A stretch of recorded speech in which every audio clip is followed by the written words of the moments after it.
Ada beberapa komen yang masuk ke channel saya yang menuduh saya sebagai pengikut Oneness, seolah-olah ajaran Oneness itu ajaran sesat. Saya adalah jemaat dari gereja yang berpaham Trinitas, tetapi dasar iman saya adalah Alkitab, bukan gereja, sebab gereja buat saya hanya sebuah organisasi tempat bersekutu dan tolong-menolong antara sesama. Sama halnya yang non-Islam dapat tinggal di negara Islam dan tidak wajib harus mengikuti iman agama Islam, yang penting mengikuti peraturan negara tersebut sepanjang tidak mengatur iman kepercayaannya.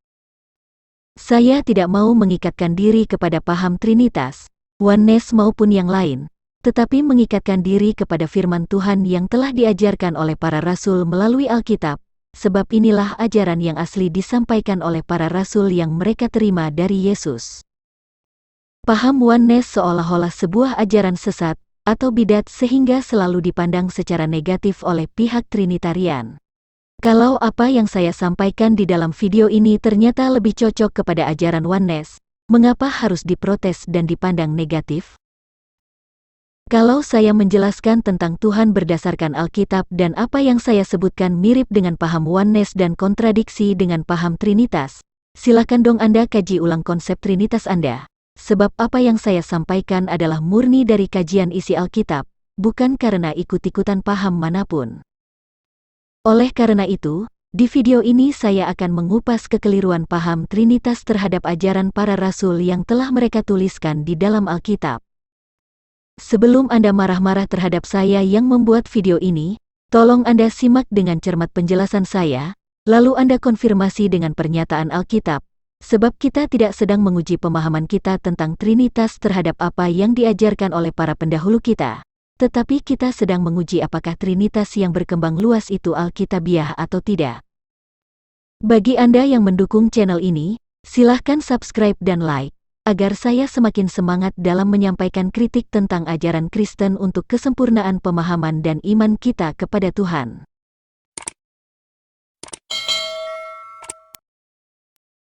Sebelum masuk ke pembahasan, saya mengajukan beberapa pertanyaan terlebih dahulu. Percayakah Anda jika Yesus dikandung dari Roh Kudus yang berasal dari Bapa? Jika Yesus dikandung dari Roh Kudus dan menjadi manusia, lalu diberi nama Yesus, bukankah Yesus itu sebenarnya adalah Roh Kudus yang menjadi manusia? Tubuh Yesus adalah Roh Kudus yang menjadi daging karena menyatu dengan darah manusia. Kalau darah itu kemudian keluar sebagai darah kurban keselamatan, bukankah tubuh Yesus akan kembali ke wujud asal yaitu Roh Kudus? Ketika Yesus menjanjikan Roh Kudus ia berkata, "Aku tidak akan meninggalkan kamu sebagai yatim piatu, aku datang kembali kepadamu. Aku pergi, tetapi aku datang kembali kepadamu." Tetapi penghibur, yaitu Roh Kudus, yang akan diutus oleh Bapa dalam namaku. Jika Yesus akan pergi dan akan mengutus Roh Kudus tetapi ia berkata, "Aku pergi dan aku akan datang kembali kepadamu," dan Roh Kudus yang akan diutus pun dalam nama Yesus. Dengan demikian siapakah Roh Kudus itu? Roh Allah turun kepada Yesus ketika ia dibaptis. Sejak itulah Yesus memulai pekerjaan Allah. Jika Roh Allah itu berasal dari Bapa, bukankah firman Yesus juga adalah firman dari Bapa? Tubuh Yesus berasal dari Roh Kudus yang datang dari Bapa. Demikian juga firman yang ada di dalam diri Yesus juga datang dari Bapa, sehingga seluruh kepenuhan Allah berkenan diam di dalam Yesus. Dengan demikian, dari manakah asal pribadi Yesus? Unsur kemanusiaan Yesus adalah darah atau nyawa manusia, yaitu elemen yang berasal dari Maria, sedangkan keilahian Yesus berasal dari Bapa. Silahkan direnungkan beberapa saat.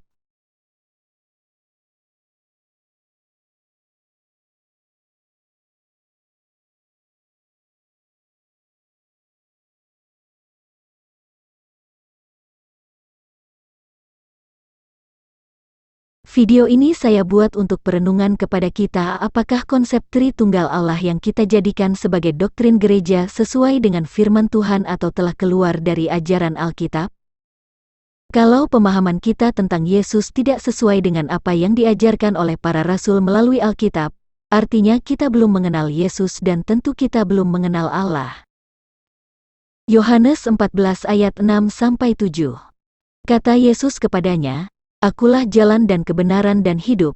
Tidak ada seorang pun yang datang kepada Bapa, kalau tidak melalui Aku. Sekiranya kamu mengenal Aku, pasti kamu juga mengenal Bapa-Ku. Sekarang ini kamu mengenal Dia dan kamu telah melihat Dia." Kata Filipus kepadanya, "Tuhan, tunjukkanlah Bapa itu kepada kami, itu sudah cukup bagi kami." Kata Yesus kepadanya, "Telah sekian lama Aku bersama-sama kamu, Filipus, namun engkau tidak mengenal Aku. Barang siapa telah melihat Aku, ia telah melihat Bapa. Bagaimana engkau berkata, 'Tunjukkanlah Bapa itu kepada kami'?" Di dalam percakapan antara Filipus dan Yesus dengan jelas tersirat bahwa sesungguhnya Bapa itu adalah Yesus. Allah itu esa, dan di dalam diri Allah yang esa ini ada Roh Allah, Roh Kudus dan hakikatnya. Tentang Roh Allah. Roh Allah atau jiwa Allah adalah sub atau elemen dari Allah yang esa, sebagai sumber pikiran dan kehendak Allah. Roh Allah ini turun kepada Yesus sewaktu ia dibaptis. Tentang Roh Kudus. Roh Kudus adalah hidup yang kekal, hidup atau nafas Allah. Hal ini dapat dipahami ketika Yesus mengatakan dirinya adalah hidup kekal itu dan tubuhnya adalah roti hidup dari sorga, sedangkan tubuh Yesus sendiri berasal dari Roh Kudus. Tentang hakikat Allah. Hakikat Allah adalah suatu roh yang berupa kuasa yang meliputi seluruh ciptaannya. Hakikat Allah adalah terang atau kebenaran, tempat Roh Allah dan Roh Kudus bersemayam. Allah itu identik dengan presiden, yaitu posisi tertinggi dalam pemerintahan. Presiden sebagai jabatan adalah berupa kuasa atau mandat yang diatur oleh undang-undang, sedangkan yang duduk sebagai presiden adalah pribadi yang menjalankan mandat itu. Pengertian kata Allah berdasarkan Alkitab, yaitu Keluaran 6 ayat 7. "Aku akan mengangkat kamu menjadi umatku dan aku akan menjadi Allahmu, supaya kamu mengetahui bahwa Akulah Tuhan, Allahmu, yang membebaskan kamu dari kerja paksa orang Mesir." Aku adalah sebagai pribadi. Tuhan dalam teks aslinya adalah YHWH, yaitu namanya. Allah di sini merupakan nama jabatan, posisi yang disembah. Keluaran 20 ayat 2. "Akulah Tuhan, Allahmu, yang membawa engkau keluar dari tanah Mesir, dari tempat perbudakan." Aku adalah sebagai pribadi. Tuhan dalam teks aslinya adalah YHWH, yaitu namanya. Allah di sini merupakan nama jabatan, posisi yang disembah. Pengertian kata Bapa berdasarkan Alkitab, yaitu Ulangan 32 ayat 6, "Demikianlah engkau mengadakan pembalasan terhadap Tuhan, hai bangsa yang bebal dan tidak bijaksana, bukankah Ia Bapamu yang mencipta engkau, yang menjadikan dan menegakkan engkau?" Tuhan dalam teks aslinya adalah YHWH, yaitu namanya. Ia adalah sebagai pribadi. Bapa di sini merupakan posisi, kedudukan, atau yang berkaitan dengan relasi kuasa. Wahyu 1 ayat 6, "Dan yang telah membuat kita menjadi suatu kerajaan, menjadi imam-imam bagi Allah, Bapanya, bagi Dialah kemuliaan dan kuasa sampai selama-lamanya. Amin." Allah adalah kedudukan, posisi atau jabatan. Sedangkan Bapa memiliki arti tentang relasi kuasa atau asal-usul. Contoh kalimat tentang kata Allah dan yang sejenis. Akulah YHWH, Allahmu. Akulah Joko Widodo, presidenmu. Akulah Singasari, rajamu. Akulah Bambang, bapamu. Oleh karena itu, kata Allah, presiden, raja dan bapa bukan sebagai pribadi tetapi sebagai jabatan, posisi dan relasi kuasa. Ketika Yesus berkata, "Aku keluar dan datang dari Allah," artinya adalah Yesus mengosongkan diri atau keluar dari kedudukannya sebagai Allah. Maksud atau pengertian kata anak. Beberapa contoh penggunaan kata anak yang sering kita sebut, antara lain anak sungai, anak kunci, anak tangga, anak jalanan, anak sekolah, anak medan, dan lain-lain. Pengertian dari kata anak pada contoh di atas adalah bagian dari, atau berasal dari, atau bicara tentang relasi atau asal-usul. Untuk mengerti kata anak berdasarkan Alkitab, saya akan mengutip beberapa ayat Alkitab, yaitu Matius 1 ayat 1, Inilah silsilah Yesus Kristus, anak Daud, anak Abraham. Yesus Kristus disebut anak Daud bukan karena darah dagingnya, tetapi karena Yesus akan dilahirkan dari garis keturunan Daud, keturunan Abraham. Matius 14 ayat 33. Maka pengikut-pengikut Yesus sujud menyembah Dia, mereka berkata, "Sungguh Tuhan adalah anak Allah." Yesus Kristus disebut anak Allah adalah karena Ia pribadi yang datang atau berasal dari Allah. Poltak anak Medan, artinya asal-usul Poltak dari Medan, walaupun Ia sudah dilahirkan di daerah lain. Dari contoh-contoh yang sudah saya paparkan tadi sangat jelas bahwa kata Allah, Bapa dan Anak adalah bermakna jabatan, kedudukan, posisi atau relasi suatu pribadi. Sama halnya dengan presiden, raja, guru, pendeta dan lain-lain adalah nama kedudukan seseorang atau pribadi. Oleh karena itu, keesaan Bapa, Anak dan Roh Kudus bukan hanya esa dalam hakikatnya saja, tetapi juga esa dalam pribadinya, sebab Roh Kudus dan firman-Nya yang ada pada Anak berasal dari satu sumber yaitu Bapa. Konsep Tritunggal yang menjadi doktrin banyak gereja saat ini. Konsep Tritunggal yang diajarkan oleh banyak gereja adalah seperti gambar di bawah. Dalam konsep ini ada yang disebut Allah Bapa, Allah Anak dan Allah Roh Kudus, yang mana Allah Bapa bukan Allah Anak, Allah Anak bukan Allah Roh Kudus dan Allah Roh Kudus bukan Allah Bapa. Dengan kata lain, Allah Bapa sendiri, Allah Anak sendiri dan Allah Roh Kudus sendiri dan ketiganya membentuk satu kesatuan yang esa. Dalam pandangan ini, Yesus Kristus selaku Allah Anak adalah sehakikat dengan Allah Bapa dan sehakikat dengan Allah Roh Kudus, tetapi berbeda pribadi. Ketiganya esa dan sehakikat dalam kuasa, kemuliaan, kedudukan, dan kekekalan. Jika pribadi Bapa bukan pribadi Anak dan bukan pribadi Roh Kudus, bagaimana Anda memahami jika Anak dikandung dari Roh Kudus, tetapi pribadi Roh Kudus bukan pribadi Bapa? Dari mana Roh Kudus ini berasal? Jika Yesus dikandung dari Roh Kudus, bukankah tubuh Yesus ini adalah Roh Kudus itu sendiri yang menjelma menjadi daging? Lalu bagaimana logikanya Anda menolak pribadi Yesus bukan pribadi Roh Kudus atau pribadi Roh Kudus bukan pribadi Yesus, padahal itu hanya beda wujud saja? Jika Yesus berkata, "Aku datang dari Bapa," bukankah itu berarti bahwa Ia adalah pribadi Bapa itu sendiri? Trinitas menurut Athanasius. Athanasius mengakui keesaan Allah, namun pada saat yang sama Allah yang esa itu pada hakikatnya adalah Allah Tritunggal. Kedudukan Yesus selaku firman tidak berada di bawah Allah, dan Ia juga bukan ciptaan seperti yang dikatakan oleh Arius. Yesus selaku firman Allah yang kekal pada hakikatnya Ia adalah Allah. Pemikiran Trinitarianisme Athanasius kelihatannya benar, karena dia juga mengakui bahwa kedudukan Yesus selaku firman tidak berada di bawah Allah, dan Yesus bukan ciptaan, dan Yesus selaku firman Allah yang kekal pada hakikatnya adalah Allah, tetapi problemnya adalah bahwa di dalam konsep Trinitas tidak mengakui jika pribadi Bapa adalah pribadi Anak. Sebab di dalam fakta Alkitab dikatakan, Yesus dikandung dari Roh Kudus yang berasal dari Bapa, dan Roh Kudus inilah yang menjadi cikal bakal tubuh kemanusiaan Yesus. Bukankah dalam hal ini pribadi Yesus berasal dari Bapa? Firman yang disampaikan oleh Yesus adalah berasal dari Bapa melalui Roh-Nya yang turun kepada Yesus sewaktu dibaptis. Baik Roh Kudus yang menjadi tubuh Yesus dan firman-Nya kedua-duanya berasal dari Bapa. Oleh karena itu, pribadi Yesus adalah pribadi dari Bapa sendiri. Mengapa dalam konsep Tritunggal ini disebut Bapa sendiri dan Anak sendiri? Apakah Bapa beranak sehingga muncul pribadi yang baru yaitu Yesus? Fakta Alkitab tentang relasi antara Bapa, Anak dan Roh Kudus adalah seperti pada tabel.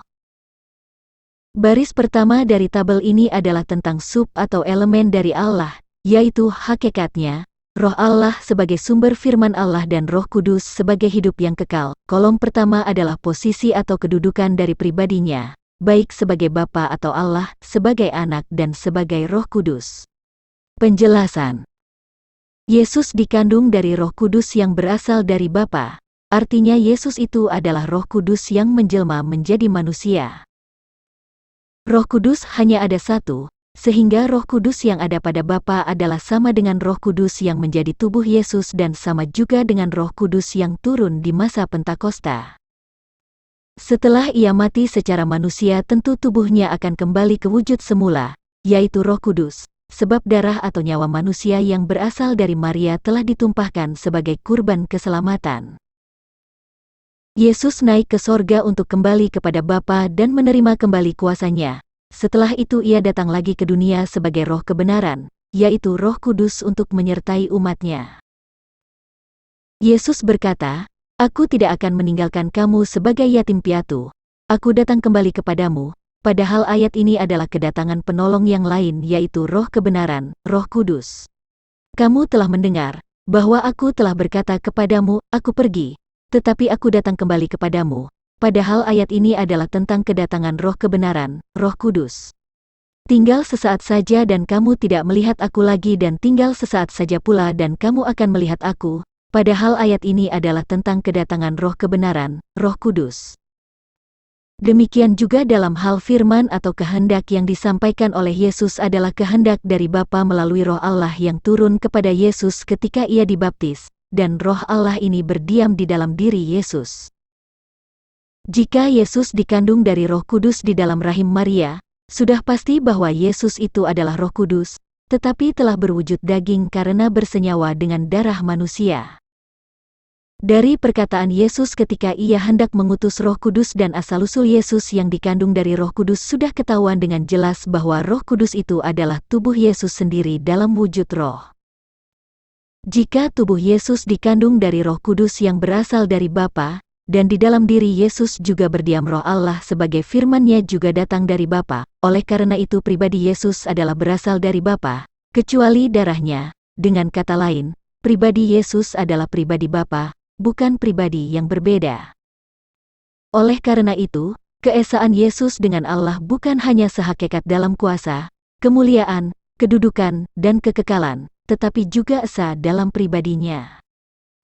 Keesaan Allah dan Yesus yang disebut di dalam kitab Injil antara lain adalah sebagai berikut. Yesus dan Allah esa dalam hakikatnya. Yesus dan Allah esa dalam rohnya. Yesus dan Allah esa dalam namanya. Yesus dan Allah esa dalam kuasanya. Yesus dan Allah esa dalam hal firman-Nya. Pertama, Yesus dan Allah esa dalam hakikatnya. Kitab Injil berkata, firman itu bersama-sama dengan Allah dan firman itu adalah Allah, Yohanes 1 ayat 1. Bapa di dalam aku dan aku di dalam Bapa, Yohanes pasal 10 ayat 38, pasal 14 ayat 10, ayat 11, dan lain-lain. Yesus berasal dari Bapa, Yohanes 7 ayat 29, Yohanes 8 ayat 42, Yohanes 16 ayat 27, ayat 28, Yohanes 13 ayat 3, dan lain-lain. Kedua, Yesus dan Allah esa dalam rohnya. Kitab Injil berkata, Yesus dikandung dari Roh Kudus, Matius 1 ayat 18, ayat 20 dan Lukas 1 ayat 35.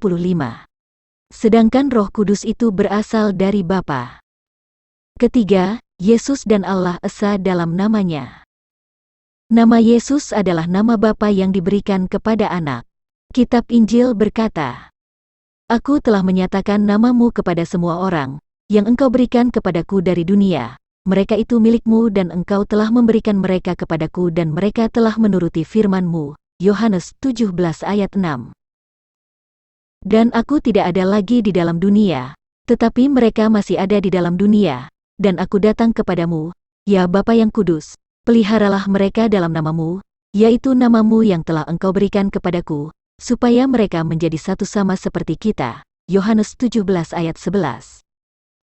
Selama aku bersama mereka, aku memelihara mereka dalam namamu, yaitu namamu yang telah engkau berikan kepadaku. Aku telah menjaga mereka dan tidak ada seorang pun dari mereka yang binasa selain daripada dia yang telah ditentukan untuk binasa, supaya genaplah yang tertulis dalam kitab suci. Yohanes 17 ayat 12. Meminta kepada Bapa dalam nama Yesus. Kitab Injil berkata, Bukan kamu yang memilih aku, tetapi akulah yang memilih kamu, dan aku telah menetapkan kamu, supaya kamu pergi dan menghasilkan buah dan buahmu itu tetap, supaya apa yang kamu minta kepada Bapa dalam namaku, diberikannya kepadamu. Yohanes 15 ayat 16. Dan pada hari itu kamu tidak akan menanyakan apa-apa kepadaku. Aku berkata kepadamu, sesungguhnya segala sesuatu yang kamu minta kepada Bapa, akan diberikannya kepadamu dalam namaku. Yohanes 16 ayat 23. Pada hari itu kamu akan berdoa dalam namaku, dan tidak aku katakan kepadamu, bahwa aku meminta bagimu kepada Bapa, sebab Bapa sendiri mengasihi kamu, karena kamu telah mengasihi aku dan percaya, bahwa aku datang dari Allah. Yohanes 16 ayat 26-27.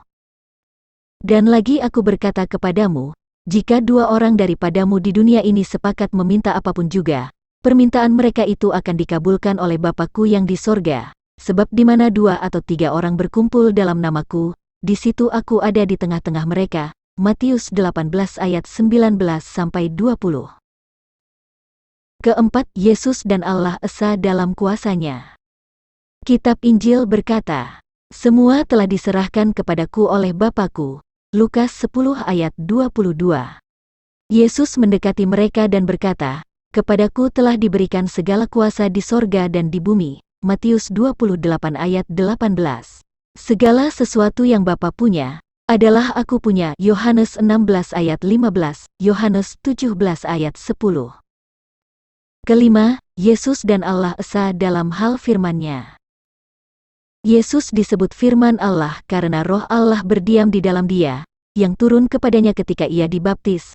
Roh Allah inilah yang menjadi sumber kehendak Allah atau firman-Nya, bukan kehendak Yesus sebagai manusia. Tubuh Yesus yang berasal dari Roh Kudus adalah tempat Roh Allah bersemayam dan media untuk melakukan kehendak Allah. Kitab Injil berkata, aku tidak dapat berbuat apa-apa dari diriku sendiri. Aku menghakimi sesuai dengan apa yang aku dengar, dan penghakimanku adil, sebab aku tidak menuruti kehendakku sendiri, melainkan kehendak Dia yang mengutus aku. Yohanes 5 ayat 30. Kata Yesus kepada mereka, makananku ialah melakukan kehendak Dia yang mengutus aku dan menyelesaikan pekerjaannya. Yohanes 4 ayat 34. Sebab aku telah turun dari sorga bukan untuk melakukan kehendakku, tetapi untuk melakukan kehendak Dia yang telah mengutus aku. Yohanes 6 ayat 38. Jawab Yesus kepada mereka, ajaranku tidak berasal dari diriku sendiri, tetapi dari Dia yang telah mengutus aku. Yohanes 7 ayat 16. Barang siapa tidak mengasihi aku, ia tidak menuruti firmanku, dan firman yang kamu dengar itu bukanlah daripadaku, melainkan dari Bapa yang mengutus aku. Yohanes 14 ayat 24. Jika Yesus dan Bapa Esa dalam hakikatnya, Roh Kudusnya, firman-Nya, kuasanya dan namanya, bukankah dalam hal ini bahwa pribadi Yesus adalah pribadi Bapa? Beberapa perkataan Yesus yang menunjukkan bahwa Ia dan Bapa adalah satu pribadi, misalnya. Yesus berkata, Yohanes 8 ayat 19, baik aku, maupun Bapa-Ku tidak kamu kenal, jikalau sekiranya kamu mengenal aku, kamu mengenal juga Bapa-Ku. Yohanes 14 ayat 7, sekiranya kamu mengenal aku, pasti kamu juga mengenal Bapa-Ku, sekarang ini kamu mengenal Dia dan kamu telah melihat Dia. Yohanes 14 ayat 9, barang siapa telah melihat aku, ia telah melihat Bapa. Yohanes 8 ayat 42, jikalau Allah adalah Bapamu, kamu akan mengasihi aku, sebab aku keluar dan datang dari Allah. Aku datang dari Bapa atau Allah. Yohanes 7 ayat 29, Yohanes 16 ayat 27 dan ayat 28, Yohanes 13 ayat 3, dan lain-lain. Milik Bapa adalah miliknya. Meminta kepada Bapa dalam nama Yesus. Tuhan YHWH sama dengan Tuhan Yesus. Di dalam kitab Perjanjian Lama pun Tuhan YHWH sudah mengatakan bahwa hambanya yang dijanjikan itu adalah dirinya sendiri. Tuhan YHWH berkata, aku tetap Dia, di sini pribadi aku adalah YHWH sendiri, dan pribadi Dia adalah Yesus. Akulah Dia. Di sini pribadi aku adalah YHWH sendiri dan pribadi Dia adalah Yesus. Aku yang terdahulu dan aku yang terkemudian, yang terdahulu adalah YHWH dan yang terkemudian adalah Yesus. Nama YHWH digenapi dengan tulisan INRI di kayu salib. Di Injil Lukas 24 ayat 44 dikatakan, Yesus berkata kepada mereka, "Inilah perkataanku, yang telah kukatakan kepadamu ketika aku masih bersama-sama dengan kamu, yakni bahwa harus digenapi semua yang ada tertulis tentang aku dalam kitab Taurat Musa dan kitab Nabi-Nabi dan kitab Mazmur." Ketika Yesus disalib, tentara Romawi memasang tulisan pada tiang salib dalam Yunani atau Latin, yang sering kita dengar dengan INRI, seperti yang diterangkan di dalam Injil. Dan Pilatus menyuruh memasang juga tulisan di atas kayu salib itu, bunyinya, Yesus, orang Nazaret, Raja orang Yahudi, Yohanes 19 ayat 19. Dan di atas kepalanya terpasang tulisan yang menyebut alasan mengapa ia dihukum, inilah Yesus Raja orang Yahudi, Matius 27 ayat 37. Dan alasan mengapa ia dihukum disebut pada tulisan yang terpasang di situ, Raja orang Yahudi, Markus 15 ayat 26. Ada juga tulisan di atas kepalanya, inilah Raja orang Yahudi, Lukas 23 ayat 38. Dalam bahasa Latin ditulis INRI yang artinya, Iesus Nazarenus, Rex Idaorum. Dalam bahasa Ibrani disebut YHWH, yaitu, Yeshua HaNazarei wa Melech HaYehudim.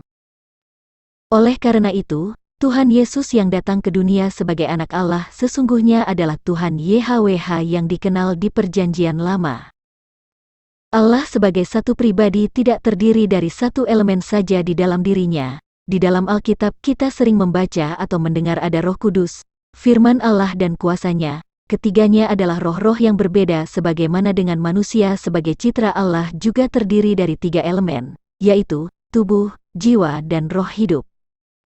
Relasi ketiga roh-roh ini adalah seumpama manusia, kehendak muncul dari dalam jiwa dan yang melakukan adalah tubuh, sedangkan roh hidup adalah sesuatu yang membuat tubuh dapat bekerja. Oleh karena itu, Tritunggal Allah yang sesuai dengan keterangan Alkitab dapat digambarkan sebagai berikut. Allah memiliki tiga roh utama, yaitu Bapa sebagai sumber kuasa, Roh Kudus sebagai hidup kekal dan Firman sebagai sumber pikiran dan kehendak Allah dan ketiganya membentuk satu pribadi sebagai Allah.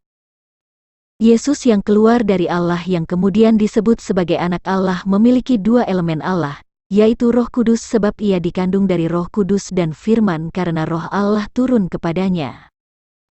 Yesus datang ke dunia tidak sebagai Allah, karena ia mengosongkan dirinya dengan menanggalkan kealahannya dan merendahkan dirinya menjadi sama dengan manusia.